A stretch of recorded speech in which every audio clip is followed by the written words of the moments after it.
안녕하세요. 난쟁이 리얼TV입니다. G80 가솔린 차량이 입고가 됐고요. 3.3 GDI 엔진이에요. 이 차는 2019년도에 생산이 됐고, 현상은 운행 중에 이렇게 약간 말 타는 현상, 그러니까 우리 점화 코일이나 점화 플러그 나갔을 때보다는 좀 다른 느낌. 그러니까 점화 코일이나 점화 플러그는 문제가 있었을 때 이렇게 한 번씩 가끔 울컥 툭 이렇게 치는 느낌이잖아요. 근데 이 차량은 현상 제한이 잘 되는데, 마치 이제 앞뒤로 말을 타듯이 툭툭 투둑 툭툭 뭐 이런 식으로 아주 지속적으로 이제 그런 현상이 아주 잘 나와요. 결과적으로 점화 코일이나 점화 플러그 쪽 계열은 아니고, 시스템상으로는 오토미션 또는 사륜의 문제인데, 오토미션 쪽은 그런 현상이 발생하지 않죠. 그래서 사륜 쪽으로 이제 문제가 될 가능성이 있는데, 보통 사륜 쪽을 점검하기 전에 가장 기본이 타이어 공기압이라든지, 또는 가장 많이 보는 게 앞뒤 타이어의 뭐 마모 상태 또는 브랜드가 다른 거, 이렇게 했을 때 회전차가 발생을 할 수 있잖아요. 근데 이 차량은 보시면 지금 이게 D타이어인데, D타이어가 지금 새 거예요. 신품으로 지금 돼 있고, 앞에도 이렇게 신품, 그러니까 타이어가 새 거죠. 그래서 이런 증상이 있어서 우선 점검하기 위해서는 타이어를 교체를 해야 되기 때문에, 타이어를 일단 앞뒤로는, 앞에와 이렇게 뒤에는 다 교체가 된 상태예요. 그래서 실주행 상태에서 이제 어떠한 상태인지를 볼 텐데, 그 전에 자기 진단을 통해서 사륜 시스템에 어떠한 문제는 없는지 진단부터 먼저 해볼게요. 사륜 쪽 관련이기 때문에 고장 코드는 계기판에 뜨지 않았기 때문에 이거는 보지 않고, 그냥 바로 사륜 쪽의 시스템에 어떤 문제는 없었는지 일단 그거 먼저 볼게요. 사륜 쪽은 특별히 문제가 지금 없어 보이고, 이럴 경우 이제 시운전을 하면서 상태를 볼 텐데, 시운전 할 때도 역시 센서 데이터를 활용하는 게 가장 좋겠죠. 그래서 센서 데이터는 어떤 것을 활용하면 좋은지 센서 데이터도 보겠습니다. 센서 데이터를 활용을 해서 시운전을 해볼 건데, 여러분들이 여기 보면 많은 정보들이 이렇게 있어요. 뭐 엔진 회전수, 차속, 스로틀 포지션 센서, 뭐 전압, 클러치, 스트레스, 액추에이터 전압, 각도. 사실 이런 거 다 보기도 힘들고, 운행 중에 나타나도 이게 정상으로 움직이는 건지 안 움직이는지 이게 사실 알기가 쉽지가 않아요. 그래서 이런 경우에는 굳이 이렇게 다 활용해서 보질 마시고, 가장 기본적인 것만 보면 되는데, 자, 이후에 제가 띄워놨어요. 자, 먼저 전륜의 속도, 그 다음에 후륜의 속도, 후륜의 속도차. 이게 타이어 앞뒤의 마모나 이종 사양이 꼈을 때 이 속도차가 발생을 하겠죠. 그리고 두 번째가 계산된 토크 값과 실 클러치 토크 값. 이건 무슨 말이냐면, 사륜 전환 장치에서 이 차는 보통 후륜차이기 때문에 뒤를 구동을 시켜주고 있다가, 토크가 필요한 시점에 앞쪽 바퀴, 그러니까 앞쪽의 차륜에다가 토크를 이제 전달하게 되는데, 그때 토크가 정상적인 토크 값을 이제 입력을 해주면 실제 토크는 얼마 정도 간다라는 게 그 수치화 되는데, 그거를 여기서 이제 실제 이만큼 토크를 넣어라 라고 했을 때와 난 이만큼 작동했다 라는 거가 일치가 되는지 이걸 봐주면 되는 거예요. 그래서 많은 정보를 보기보다는 요 정도로 보시면 되겠고, 참고로 이 전륜과 후륜 속도차가 발생을 하면서, 이 전륜 후륜 속도차가 발생을 하는데, 이건 절대적으로 0이 될 수는 없는 거예요. 그거는 참고를 하셔야 됩니다. 왜냐면 0이라는 건 존재할 수가 없고, 어떠한 형태로든 앞바퀴와 뒷바퀴에 약간의 회전 속도가 발생할 수밖에 없어요. 근데 그 값이 뭐 얼마 이상부터는 이게 토크 문제로 인해서 문제가 될 수 있다라고 정의가 되어 있진 않아서 알 수는 없지만, 대략적으로 뭐 100rpm, 그러니까 80에서 100rpm 미만에서는 플러스 마이너스가 표시가 되거든요. 이것도. 그래서 100rpm 미만에서는 굳이 문제 삼지 않아도 되지 않나. 물론 정해진 바가 없어요. 그래서 우리가 울컥울컥 증상에 대해서 이제 요렇게도 해보고 저렇게도 해보고 안 됐을 때 요 속도가 과연 영향을 줄 것인가 안 줄 것인가. 다만 속도차가 야, 이 정도면 심하게 나오는 거 아니야 라고 의심하는 어떤 그런 값이라고 봐야지, 속도차가 발생한다 해서 이건 무조건 앞뒷바퀴 뭐가 문제가 있다 알 수가 없죠. 그리고 이 차 지금 테스트를 하면서 때마침 좋은 게, 앞바퀴와 뒷바퀴를 바로 교체를 했기 때문에 속도차가 나는 거를 바로 알 수가 있어요. 그래서 속도차가 실제 앞뒷바퀴가 새 거일 때 기준이 요 속도차가 또 얼마큼 나는지 참고를 해 보셔도 좋을 것 같아요. 그 부분은. 그래서 여기에서 속도차가 나는 부분은 참고값으로 여러분들이 활용해 주시는 게 좋을 것 같고요. 그리고 그 밑에 있는 계산값은 정상적으로 토크를 주고 정상적인 토크가 전달이 됐는지까지만 보면 돼요. 그리고 나서 현상이 나타나는지를 보고, 그리고 실제 이게 제가 시운전을 하면서 또 알려드리겠지만 이렇게 울컥울컥 나타나는 증상에 대해서 이게 사륜의 문제인지 변속기의 문제인지 간단한 테스트하는 방법이 있어요. 간단한 조작으로. 그래서 그것도 같이 알려드릴게요. 그래서 제가 시운전 나가면서 실제 여기 이 값을 먼저 보여드리고, 그리고 실제 동작에서 울컥거리는 증상도 물론 영상으로는 이게 전달이 안 될 거예요. 저만 느끼고 있는 상태라서 그러니까 울컥울컥거리는 증상을 진동이 어떻게 전달을 해야 될지 좀 난감한데, 일단 진동이 나타났을 때 제가 말로다가 일단 설명을 해 드릴게요.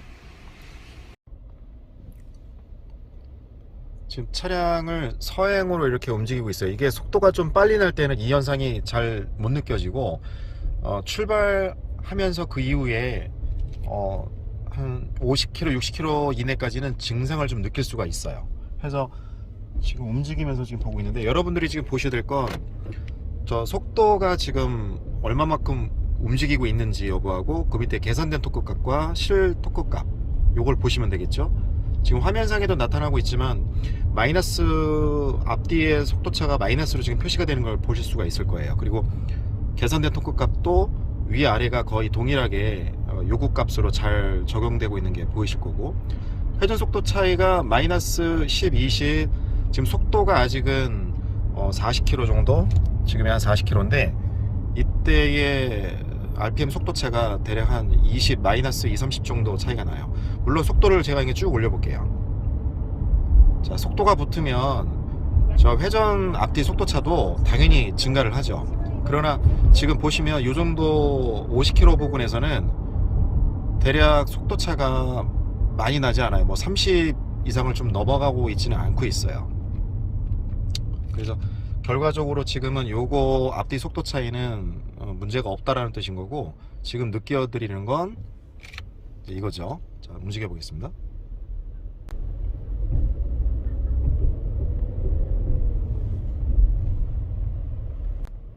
자, 방금 전에 제가 움직였을 때 툭툭 투둑 이런 증상들이 나왔거든요. 물론 영상에 소리로 들어왔을지는 잘 모르겠고, 다시 한번 좀 움직여 봐야 될 것 같아요. 자, 다시 한번 출발시켜 보겠습니다.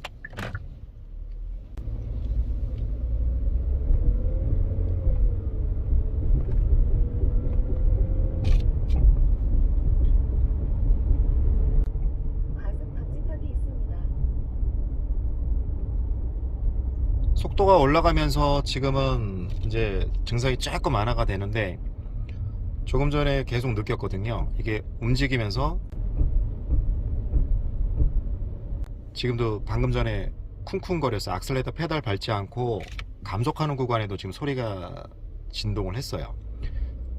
영상에 좀 소리가 들어왔으면 좋겠는데 확연하게 자동차에 충격이 올 정도로 지금 들어오고 있고, 이 증상이 과연 정말로 사륜에서 오는 건지 확실하게 이제 알고 싶을 때 할 수 있는 테스트 방법인데, 일단 제가 안전한 곳에 차량을 먼저 주차를 시켜 놓고 어떤 식으로 하면 이 사륜 쪽의 문제인지 아닌지 알 수 있는지를 제가 알려 드릴게요. 사륜 쪽 시스템에 문제가 있는 것을 알기 위해서는 이 사륜 장치 동작을 이제 하지 않게끔 하면 되겠죠. 물론 차를 떠서 사륜 ECU 커넥터를 빼버려도 되겠지만, 그렇게 하면 또 차를 떠야 되는 번거로움이 있으니까 운행 중에 할 수 있는 방법은, 이렇게 본닛을 열고 나면 이렇게 엔진룸 오른쪽으로 휴즈 박스가 있죠. 이거를 탈거를 하게 되면 휴즈를 빼야 될 게 하나 내지 두 개인데, 저 같은 경우에는 보통 두 개를 다 빼거든요. 자, 빼야 될 건 여기 보면 4WD 30A 짜리가 하나 있고, 그리고 모듈, 여기 모듈 1이라고 되어 있는 게 이게 4WD ECU 전원 공급해 주는 거예요. 상시 전원으로. 그러니까 그러니까 이 모듈 1이 이슈뿐만이 이 사륜 장치뿐만이 아니라 다른 데도 간다는 뜻이죠. 그래서 확실하게 이 모듈 전압 요 전압 빼주는 전압 공급해주는 이 친구하고 그 다음에 여기에 있는 4WD 요 두 개를 탈거를 할 거예요. 자, 탈거는 여기 있는 휴즈 탈거 집게를 이용하시면 되고요. 10A를 하나를 빼주고 동일하게 여기 보면 요 30A 요게 있는데 얘도 요 휴즈 집게로 뺄 수 있어요. 자, 이렇게 물고 당겨서 탈거를 해주면 됩니다. 그래서 시운전을 한번 해볼 건데 뺀 상태에서 이렇게 빼게 되면 계기판에 경고등 다른 경고등이 뜰 수는 있어요. 그러나 그건 무시하시고 우선 현상이 나오는지 안 나오는지가 중요한 거니까 자, 이 상태에서 주행을 시켜 보겠습니다. 자, 시동을 걸고요. 자, 지금 휴즈를 두 개를 뺐더니 스마트 크루즈 시스템 관련해서 경고등이 떴어요. 일단 이거는 무시하시고 시운전을 통해서 울컥거리는 증상이 나오는지를 먼저 보시면 됩니다. 그럼 차량을 출발시켜 볼게요. 자, 이제 다시 한번 출발해 보겠습니다.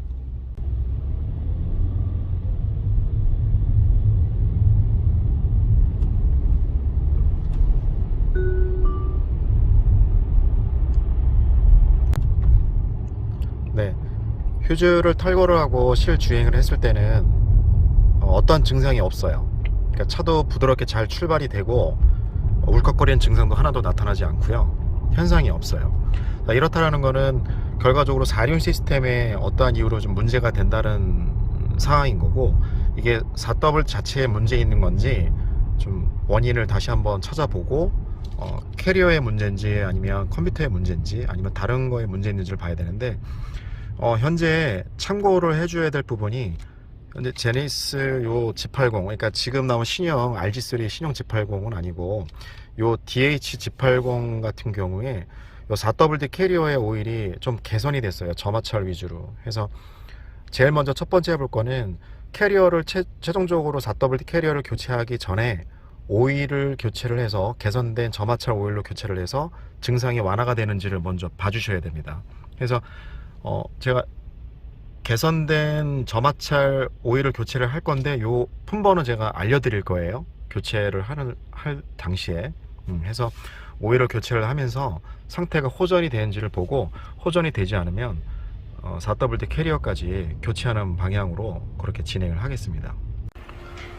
오일을 교체를 할 건데요. 이 차량 같은 경우에는 오일이 입구만 있고 출구가 없어요. 그래서 원래 무교환으로 나오다 보니까 이런 출구 쪽에 있는 코크가 존재하지 않아요. 그래서 넣고 빼는 것을 여기 요쪽 요 틈새 여기 코크에다가 이걸 오픈시켜서 이쪽에서 빼고 이쪽에서 넣어야 돼요. 뭐 교체하지 말라는 뜻에서 배출구가 따로 존재하지 않기 때문에 이렇게 좀 제작이 된 것 같습니다. 그래서 이쪽에 있는 요 브라켓들 머플러 요 잡고 있는 요 브라켓들을 탈거를 해서 이 코크를 통해서 안에 있는 오일을 일단 회수를 해 보겠습니다. 네, 보시는 바와 같이 이렇게 카바 밑에 있는 브라켓을 탈거를 하게 되면 이런 식으로 입출구 코크가 이렇게 보여요. 그럼 요거를 풀러내서 자, 풀러보겠습니다. 자, 풀러내면 이 안에 공간이 보이죠? 자, 이쪽 안쪽을 통해서 석션기를 이용해서 안에 있는 거를 오일을 최대한 끄집어내고 이쪽으로 다시 넘칠 때까지 오일을 보충하면 되는데 오일 번호를 알려드릴게요. 오일 번호는 이거예요. 트랜스퍼 케이스 전용 오일이 되겠고 합성유로 되어 있고요. 분번이 02200 00140 요걸로 반드시 오일을 교체를 해 주셔야 되고, 혹시라도 여러분들 이런 증상이 있어서 뭐 갈아도 마찬가지다 뭐 이런 걸 떠나서 증상이 있었을 때 이 오일을 교체하지 않았다면 우선은 이 오일로 먼저 교체를 하고 나서 상태를 보셔야 되는 거예요. 저 오일이 아닐 경우에는 증상이 뭐 경미한 거는 이걸로 하면은 무조건 잡히겠지만 이렇게 지금처럼 이렇게 좀 심한 경우에는 이 오일 때문에 그럴 수도 있고 아닐 수도 있지만 그래도 오일부터 1차 무조건 교환이에요. 그래서 교체하고 나서 증상이 호전되는지를 판단을 하고 여기 있는 트랜스퍼 케이스를 교체를 하시면 될 것 같습니다. 자, 그럼 계속해서 오일을 교체를 해보도록 하겠습니다.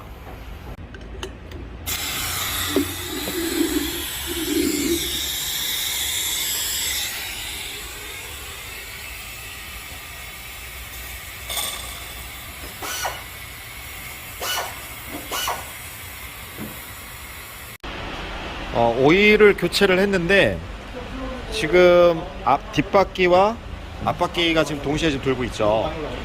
오일을 한 번을 더 교체하려고요. 오일 빼서 보니까 양이 얼마 나오지 않아서 요 한 통 가지고 충분히 두 번을 교체를 할 수 있겠어요. 지금 하나를 교체를 한 번 넣었는데 대략 한 400ml 정도만 지금 들어가서 이거 한 번 더 교체를 해도 충분한 양이라 혹시 있을 트랜스포의 잔유가 지금 존재를 하니까 이렇게 이런 식으로 앞바퀴 뒷바퀴를 구동을 시켜서, 그러니까 차를 뜬 상태에서 드라이브를 넣어놓게 되면 이렇게 앞뒤가 다 동작을 하겠죠. 자, 이런 식으로 주행을 시켜서 조금 놔뒀다가 오일을 한 번 더 교체를 하겠습니다. 오일을 두 번 교체를 해서 다 작업을 끝내놨고, 차량을 떠서 강제로 돌렸기 때문에 각종 경고등이 다 들어와 있었을 거예요. 저장이 돼 있을 거고. 그래서 진단기를 통해서 전체적으로 기억소거를 다 하고 나서 2차적으로 그 4WD 그 클러치 접점 포인트 초기화 시켜주는 게 있어요. 그거까지 같이 보여드리도록 할게요. 자, 우선은 자기 진단을 해서 전체적인 기억소거를 먼저 다 해야 되겠죠. 기억소거는 완료를 했고, 4WD 그 클러치 초기화를 해줘야 되는데 부가기능 쪽으로 들어가서 요 사륜구동 시스템을 들어가면은 여기 클러치 보정, 그 다음에 파워다운 보정, 요 두 가지가 있어요. 다른 컴퓨터를 교체를 했을 때 요걸 입력해 주는 값인데, 이거는 그 기존에 사용했던 데이터들이 새로 적용된 컴퓨터에는 저장이 되지 않기 때문에 전부 다 하나씩 다 입력을 해줘야 되는데, 가장 중요한 건 이 계열학과 입력이죠. 요거는 다음에 기회가 되면 다시 한번 더 알려드리도록 하고, 우선은 요거 클러치 보정과 파워다운 보정 두 가지를 할 건데, 여러분들이 아마 이런 진단 장비가 있어서 하게 되다 보면은 요 TC 클러치 보정하고 그 다음에 파워다운 보정이 생각보다 잘 진입이 안 되는 경우가 있을 수 있어요. 그러나 몇 차례 자꾸 반복을 해서 진입을 시키면 정상적인 초기화가 가능하기 때문에 뭐 한두 번 해서 안 된다고 해서 포기하거나 냅두지 말고 될 수 있으면 끝까지 이제 몇 번 수차례 재진입을 해서 될 수 있으면 초기화를 해주는 게 좋습니다. 그 전에 썼던 터치 포인트하고 약간 좀 차이가 날 수도 있잖아요. 그래서 가급적이면 해주시는 게 좋습니다. 그러면 일단 진행을 한번 해보겠습니다. 정차 상태이고,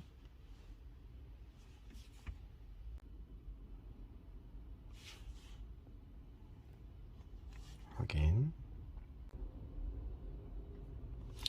키 오프 10초. 자, 10초가 지나서 확인. 자, 이런 식으로 파워다운 보정도 계속 진행하시면 돼요.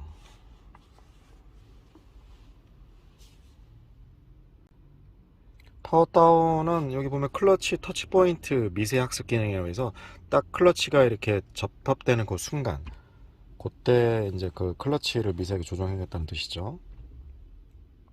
약간의 영향을 줄 수 있다는 뜻이에요. 뭐 절대적이지 않을 수 있지만, 뭐 이거를 울컥거림이 발생을 했을 때 이걸 안 해본 게 아니라 계속 몇 번 시도를 해봤어요. 근데도 안 되더라고요.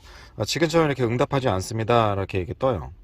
이런 경우에 다시 재진입을 몇 번을 시도를 해야 됩니다. 네, 한 두 번 만에 성공이 되네요. 자, 다시 키 오프 10초 온하고 확인. 이렇게 되면 기본적인 값은 다 초기화가 된 거예요. 그래서 시운전을 통해서 얼마만큼 개선이 됐는지, 아예 없어졌는지, 동일한지 한번 테스트를 해봐야 되겠죠. 시운전 한번 해보겠습니다. 네, 지금 시운전 나와서 지금 쭉 운행을 해보고 있는데, 아까와 마찬가지로 뭐 속도 차이나 토크 전달은 지금 크게 문제가 별 차이가 없죠. 밑에 속도도, 최종적인 속도 차도 지금 마이너스 23, 25 이렇게 나오고 있고, 근데 중요한 건 의외의 결과라고 볼 수도 있는데, 사실 오일 교체하고 나서 지금 현상이 느끼기에는 아예 안 나타나고 있어요. 그러니까 오히려 신기할 정도로 이전에 그 경미한 증상으로 인해서 오일을 교체해서 잡은 적은 좀 있었었는데, 이번 건처럼 이렇게 그 충격이 아주 심한 상태인데도 불구하고 오일로 해결이 될지 여부는 약간은 좀 의심은 좀 들었거든요. 근데 오일 교체하고 이제 다시 지금 시운전을 하는 과정이지만, 혹시 몰라서 좀 열을 좀 더 올려보려기 위해서 지금 계속 운행 중에 있는데, 이렇게 섰다가 출발할 때라든지 20km 넘어갈 때 그 증상이 좀 더 많이 심했었잖아요. 근데 지금은 그 증상을 전혀 못 느끼겠어요.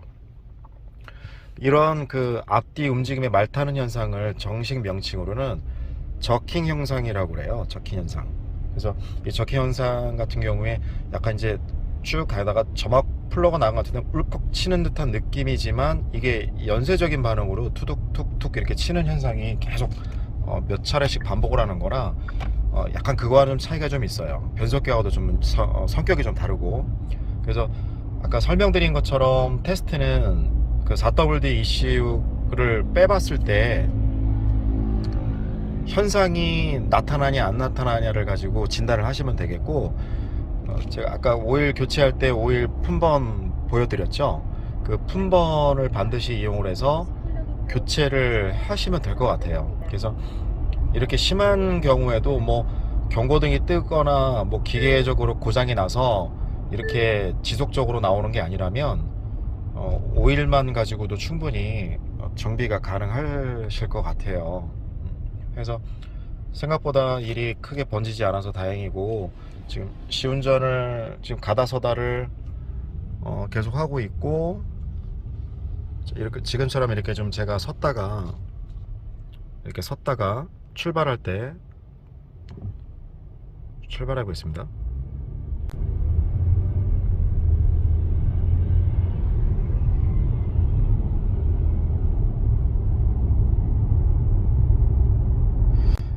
뭐 이전에도 증상이 나타났을 때 화면에 소리가 난다 안 난다, 아직 제가 영상을 그 처리하기 전이라서 확실하게 지금 들어보지 못하고 있는데, 소리가 들렸다면 다행일 텐데 소리가 들리지 않더라도 제가 체감으로 느끼는 거는 극과 극이죠. 그때는 당연히 소리까지 느껴지고 거기에 진동이 상당히 많이 있었는데, 지금은 아예 그런 것조차를 전혀 못 느끼겠어요. 저 역시 조금 의외의 결과예요. 너무 증상이 심했던 거라서. 해서 이번 G80도 DH-G80도 이러한 울컥거림 증상, 저킹 현상 관련해서 증상이 나타났을 때 오일 교체를 함으로써 증상이 이게 좀 없어졌다라는 게 상당히 반가운 소식인 것 같습니다. 자, 여러분들도 요 오일을 교체해서 어떤 증상이 나타났을 때, 이런 저킹 현상이 발생을 했을 때 한번 진단해보고 그쪽이 판단이 되면, 4WD 쪽에 문제가 있다 판단이 되면 오일을 교체해 보시면 될 것 같습니다. 네, 지금까지 난쟁이 리얼 TV였습니다. 시청해주셔서 고맙습니다.